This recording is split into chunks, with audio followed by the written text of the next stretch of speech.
মৃত ব্যক্তির নামে কোরবানি দেওয়া যাবে এবং আকিকা আর কোরবানি একসাথে দেওয়া যাবে নাকি আলাদা আলাদা দিতে হবে? প্রিয় দর্শকের ক্ষেত্রে আমি প্রথমে আল্লাহ রসুল সাল্লাল্লাহু আলাইহি ওয়াসাল্লামের একটি হাদিস আমরা এই বর্ণনা করছি। হযরতে আলী রাদিয়াল্লাহু তাআলা আনহুকে একজন দেখলেন যে ইউদাহি বিকাবাশাইন, তিনি দুটি বকরি জবাহ করছেন। ফাকুলতু লাহু মা হাযা, আমি তাকে জিজ্ঞাসা করলাম এটা কি? ফাকালা ইন্না রাসূলুল্লাহি সাল্লাল্লাহু আলাইহি ওয়াসাল্লাম আওসানি আন উযাহি আনহু ফাআনা উযাহি আনহু। হযরত আলী রাদিয়াল্লাহু আনহু বললেন যে আল্লাহ রাসূল সাল্লাল্লাহু আলাইহি ওয়াসাল্লাম আমাকে ওসিয়ত করেছেন আমি যেন আল্লাহ রাসূলের পক্ষ থেকে কোরবানি করি, তো আমি আল্লাহ নবীর পক্ষ থেকে কোরবানি করছি।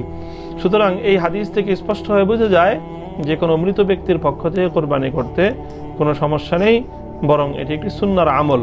হযরত আলী রাদিয়াল্লাহু আনহুকে আল্লাহ রাসূল বলেছেন, এজন্য আল্লাহ রাসূল সাল্লাল্লাহু আলাইহি ওয়াসাল্লামের পক্ষ থেকে তার মৃত্যুর পরেও হযরত আলী রাদিয়াল্লাহু তাআলা আনহু তিনি কোরবানি করতেন। সুতরাং মৃত ব্যক্তির পক্ষ থেকে কোরবানি করা যাবে এবং মৃত ব্যক্তি ইনশাআল্লাহ তার সওয়াব পাবে। দ্বিতীয় প্রশ্ন হলো যে কোরবানির সঙ্গে আকিকা করা যাবে কিনা। হ্যাঁ, আকিকা এটিও যেহেতু একটি সুন্নতের আমল, এবং আকিকার দ্বারাও উদ্দেশ্য হলো আল্লাহ পাক রব্বুল আলামিনের সন্তুষ্টির জন্য এবং সওয়াবের উদ্দেশ্যে, এবং সন্তানকে আল্লাহ পাক রব্বুল আলামিনের আশ্রয় দেওয়ার উদ্দেশ্যে, আল্লাহর যাবতীয় অনিষ্টতা থেকে আল্লাহ পাক রব্বুল আলামিনের কাছে আশ্রয় প্রার্থনার উদ্দেশ্যে মূলত ইরাকাতুদ্দাম, রক্ত প্রবাহ করার যেই শরঈ বিধান, সেই বিধানের অন্তর্ভুক্তই হলো আকিকার বিধান। সুতরাং কোরবানির যেই পশু দিয়ে কোরবানি করা হচ্ছে সেই পশুর মধ্যে যদি আকিকা অন্তর্ভুক্ত করতে কেউ চায় তাহলে সেটিও করতে কোনো সমস্যা নেই, করা যেতে পারে। যেমন একটি গরু অথবা উটের মধ্যে যেমন 7 জন কোরবানি করে, 7 জনের পক্ষ থেকে কোরবানি হতে পারে, তো 7 জনের মধ্যে আকিকার অংশ থাকতে পারে, তাহলে সেক্ষেত্রে আকিকার জন্য একটি অংশ থাকবে।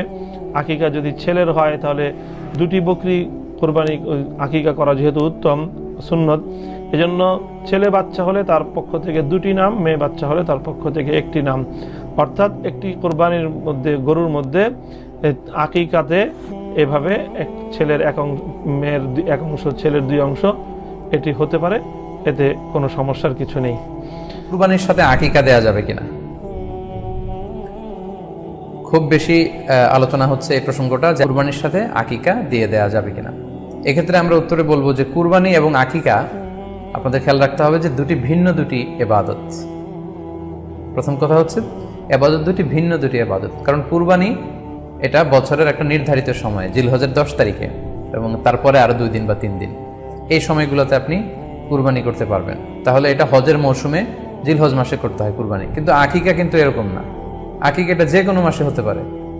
আকিকাটা হচ্ছে নবজাতক সন্তানের ভূমিষ্ঠ হওয়ার পরে শুকরিয়া স্বরূপ আল্লাহর কাছে যে কুরবানিটা করতে হয় সেটাকে আমরা বলি আকিকা। হাদিসে এসেছে আকিকা। তো সেটা হচ্ছে সন্তান কখন ভূমিষ্ঠ হলো সেটার উপর নির্ভর করে। কারো সন্তান রমাদানে হতে পারে, কারো সন্তান জিলহজ মাসেও হতে পারে, শাওয়ালে হতে পারে, রজাবে হতে পারে। আকিকা হচ্ছে বাচ্চা যেদিন জন্মগ্রহণ করবে, সন্তান ভূমিষ্ঠ হওয়ার 7 দিন পরে। তাহলে ভিন্ন দুইটা ইবাদত, 2 সময়ের ইবাদত। নাম্বার 2, আকিকার ক্ষেত্রে আল্লাহ রাসূল সাল্লাল্লাহু আলাইহি ওয়াসাল্লাম বলেছে আনিল গুলামি শাতান ওয়া আনিল জারিয়াতি শাত, অর্থাৎ ছেলে হলে 2টি ছাগল দিয়ে আকিকা করো, এবং যদি মেয়ে হয় তাহলে 1টি ছাগল দিয়ে আকিকা করো। তো সেক্ষেত্রে কুরবানিতে কিন্তু এরকম বিধান নেই।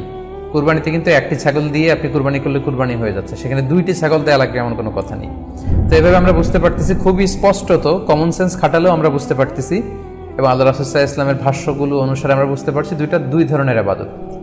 যদিও এই 2 ইবাদতে কিছুটা মিল আছে, কিন্তু 2 সময়ের ইবাদত, 2টা আলাদা, 2টি উপলক্ষ, 2টার আলাদা নির্ধারিত সময় রয়েছে।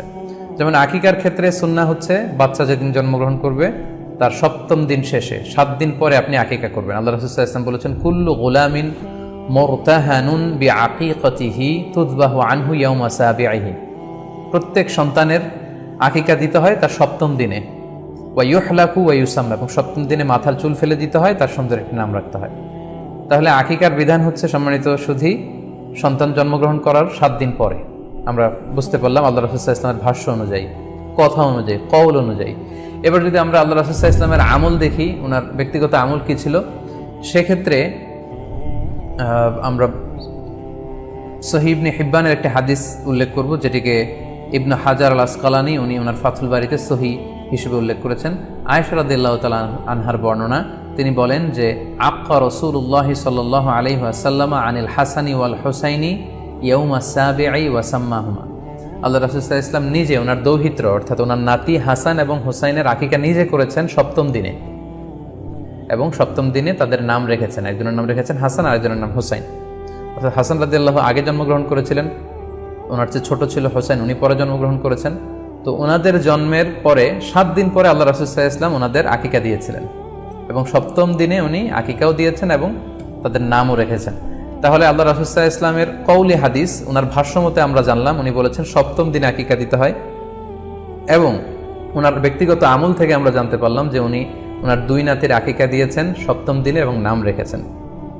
তাহলে এ থেকে আমরা সুস্পষ্ট বুঝতে পারি যে আকিকা দিতে হয় সন্তান জন্মগ্রহণ করার 7 দিন পর, সপ্তম দিনে। যদিও তবারানিতে আরেকটি হাদিস এসেছে যেখানে বলা হয়েছে যে আকিকা সপ্তম দিনেও দেয়া যায়, 14তম দিনে দেয়া যায়, 21তম দিনে দেয়া যায়। যদি সপ্তম দিনে কেউ দিতে না পারে কোনো কারণে, তাহলে 14তম দিন, না পারলে 21তম দিন। তাহলে সুস্পষ্টভাবে উল্লেখ আছে যে আকিকার সময়সীমা সপ্তম দিনের কথা আমাদেরকে বলা হয়েছে। তো সেক্ষেত্রে আপনার সন্তান জন্মগ্রহণ করলে আপনি শুকরিয়া স্বরূপ কুরবানি করবেন, আত্মীয় স্বজনকে খাওয়াবেন, আকিকার গোশত নিজেরাও খাবেন। তো এটা যদি আপনি কুরবানির জন্য রেখে দেন, তাহলে তো সন্তান দুনিয়াতে আসার এই আনন্দটা থাকে না। একজন যখন সন্তান পায়, সে কেমন যেন আকাশের চাঁদ হাতে পায়। তো তখন তার 7 দিনের মধ্যে যে আনন্দটা থাকে, ওই দিন তার নাম রাখা হবে, আত্মীয় স্বজনরা আসবে, বাচ্চাকে দেখবে, দোয়া করবে, তখন আকিকা করে এই গোশত নিজে খাবেন, আত্মীয়দের খাওয়াবেন, পাড়া প্রতিবেশীদেরকে দিবেন। এটা হচ্ছে সন্তান ভূমিষ্ঠ হওয়ার উপলক্ষকে কেন্দ্র করে এই আকিকা। সো এটাকে কুরবানির সাথে মিক্স আপ করার কোনোই প্রয়োজন নেই, এবং এক্ষেত্রে সুস্পষ্ট গাইডলাইন হচ্ছে যে সপ্তম দিনে আকিকাটা দিতে হয়। সো আমরা যেন সপ্তম দিনে আকিকাটা দেই। তবে হ্যাঁ, এখন প্রশ্ন হচ্ছে সপ্তম দিনে কেউ দিতে পারেননি, 14তম দিনেও দিতে পারেননি, 21তম দিনেও দিতে পারেননি, হাতে টাকা ছিল না, সামহাও কোনো কারণে মিস করেছেন, তখন আপনি যখন সুযোগ হয় তখন করে দেন। ওই প্রেক্ষাপটে আপনি যদি কুরবানির সময়ও আকিকা দিয়ে দিতে চান, এটা আদায় হয়ে যাবে ইনশাল্লাহ। আশা করা যায় আদায় হয়ে যাবে, এবং এটা জায়েজ আছে। তবে এটা সুন্নাহ নয়। সুন্নাহ হচ্ছে সপ্তম দিনে আকিকা দেওয়া। পাশাপাশি গরু দিয়ে, মহিষ দিয়ে, উট দিয়ে আকিকা দেওয়াও কিন্তু সুন্নাহ নয়। আকিকা দেয়া সুন্নাহ হচ্ছে ছাগল দিয়ে। সুন্নাহসম্মত হচ্ছে আকিকা সপ্তম দিনে দেয়া এবং ছাগল দিয়ে দেয়া। ছেলের ক্ষেত্রে 2টি ছাগল, মেয়ের ক্ষেত্রে 1টি ছাগল। আশা করি কুরবানির সাথে আকিকার প্রসঙ্গটি আপনাদের কাছে ক্লিয়ার হয়েছে।